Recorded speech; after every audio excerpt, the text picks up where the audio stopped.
Mga kapuso, nakasentro sa pag-ibig at pagkakaisa ang tema ng Pista ng Nazareno ngayong taon. Hango po ito sa sulat ni Pablo sa mga taga-Colosas na nagsasabing pag-ibig ang buklod ng ganap ng pagkakaisa. Sa unang pagkakataon, isang ihos del Nazareno ang gumawa ng disenyo sa logo ng traslasyon.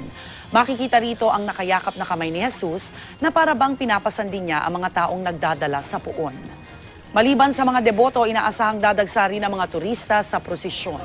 Pero paglilinaw ng Manila Tourism, hindi nila ipinapalaganap bilang tourist attraction ang Pista ng Nazareno. Bago ang mismong pista, gaganapin ang prosesyon ng mga replika ng itim na Nazareno sa Sabado, January 7. Alas 5 ng hapon kinabukasan magsisimula ang vigil sa Quirino Grandstand. At sa Lunes, January 9, ang araw ng traslasyon, isang misa muna ang gaganapin bago ang prosesyon. Bukod sa Maynila, magaganap din ang traslasyon sa Cagayan de Oro City at sa unang pagkakataon sa Tagum City sa Davao del Norte. Paiigtingin ang seguridad sa mga nasabing lugar.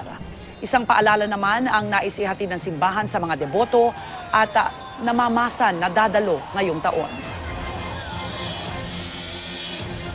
Importanteng malinaw kung sino ang gustong dalhin, hindi ang Diyos at hindi ang mga sarili. Kasi kung ang sarili lang, kayabangan lang yung iiral dito. Mga new generations, no, yung mga kabataan ngayon na hindi nagiging malinaw sa kanila kung bakit sila pumupunta.